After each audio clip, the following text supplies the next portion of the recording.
Salut à tous chers amis, alors on est aujourd'hui jeudi 23 mars, nouvelle journée, nouvelle date interprofessionnelle. Vous le voyez, la situation elle a totalement changé, elle est totalement bouleversée depuis maintenant le passage au 49.3 du gouvernement sur cette réforme des retraites. Ils ont montré qu'ils n'avaient que du mépris pour la mobilisation, pour les grèves, les piquets. Et naturellement, ça a explosé. Les gens ont décidé maintenant de radicaliser le mouvement, de reprendre le mouvement à la base, de se coordonner, de s'organiser partout où c'est possible. Et on voit depuis plusieurs jours des manifestations déclarées, sauvages, des blocages d'autoroutes, de périphériques. Encore ce matin, le blocage du terminal 1 à Roissy. Là, à Gare de Lyon, il y a eu une action en plein milieu des voies. Il y a énormément de choses qui se passent. Et de l'autre côté, on voit que la seule réponse du gouvernement ou encore d'Emmanuel Macron, c'est d'une part afficher encore un mépris. Je veux dire, je pense que vous avez tous vu l'interview d'hier ou en tout cas quelques extraits. Il fait comme si il se passait rien dans le pays, comme si nous étions minoritaires. Voilà, il voulait parler à la majorité silencieuse, sauf que la majorité silencieuse, elle représente simplement 6% des actifs. Voilà, c'est ça les instituts de sondage. C'est 94% des actifs qui sont opposés à la réforme des retraites et encore aujourd'hui 80% après le passage au 49.3 qui sont totalement opposés à cette réforme des retraites. La majorité qui s'exprime aujourd'hui, c'est la nôtre, c'est celle de la rue, c'est celle qui s'exprime sur les piquets de grève, dans les blocages et autres. Et il faut maintenir la situation les amis. On n'a jamais eu autant la possibilité de gagner qu'aujourd'hui.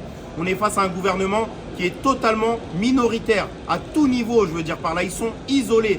Frédéric Lordon parlait de Macron dans un meeting de Révolution Permanente comme d'un forcené en fait, et qu'il disait un forcené, il fallait le déloger. Et oui, il va falloir le déloger par la méthode du mouvement ouvrier, à savoir la généralisation de la grève partout, le blocage de l'économie. Et on le voit, c'est en train de bouger massivement dans la jeunesse. Il y a des amphithéâtres qui sont pleins, il y a des manifestations de jeunes en soutien aussi à des éboueurs, en soutien des travailleurs qui sont en train de s'organiser. On est en train de tenir le bon bout les amis. Je ne sais pas combien de jours on va pouvoir continuer, combien de jours de plus il faut continuer, mais il faut massifier, densifier la grève. Il faut faire en sorte que cette journée de grève interprofessionnelle, elle contraigne l'intersyndicale à reconduire le mouvement, à appeler à la reconduite du mouvement. Ce n'est pas possible d'attendre une nouvelle date dans une semaine, dans 10 jours ou que sais-je. Il faut que le mouvement il reprenne ses droits dans cette grève. La grève, elle doit appartenir aux grévistes.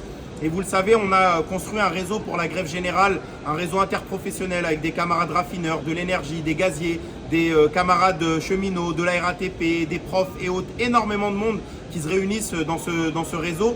Il y aura la prochaine réunion, je vous invite à vous connecter sur les réseaux sociaux et à voir quand est-ce que sera la prochaine date et le lieu. Mais il faut faire en sorte de construire ces comités d'action pour la grève générale partout où c'est possible, dans toutes les villes de France, des comités d'action qui aident sur les piquets, qui aident face à la répression, face aux réquisitions et qui commencent à coordonner aussi des secteurs pour pouvoir mener le mouvement vers une victoire. Donc voilà les amis, on tient le bon bout, on continue aujourd'hui, ça va être une journée incroyable, les images sont spectaculaires et il faut continuer comme ça. Et la dernière chose que je voulais dire, l'offensive que mène le gouvernement sur la répression des manifestants partout où on voit des exactions policières dans les rues de France est intolérable et il faut absolument faire front face à ça, il faut faire bloc et on va se bouger là-dessus pour dénoncer la répression de Darmanin et dénoncer la répression de Darmanin sur les piquets de grève et par la réquisition. Vous avez vu les camarades raffineurs à Fos-sur-Mer ou encore à la raffinerie de Normandie. Ce vendredi, il y a un appel général à rejoindre la raffinerie de Normandie pour empêcher les réquisitions et pour dénoncer justement ça. C'est politique ce qui est en train de se passer parce qu'ils veulent récupérer le kérosène de la raffinerie de Normandie parce que Roissy, Orly sont à terre. Il y a des suppressions en pagaille d'avions. Et on sait ça, la généralisation de la grève. C'est vers là qu'il faut aller, c'est-à-dire à l'arrêt total de l'économie. Et cet arrêt total, il n'y a que nous qui pouvons le construire et le mener. Par contre, si on laisse le gouvernement mener ses réquisitions sans bouger le petit doigt, eh ben on est mort les amis. Donc il va falloir se bouger, il va falloir généraliser et puis il va falloir donner de la force à tous les grévistes partout où c'est possible. Et ça commence dès ce vendredi devant la raffinerie de Total Normandie au Havre.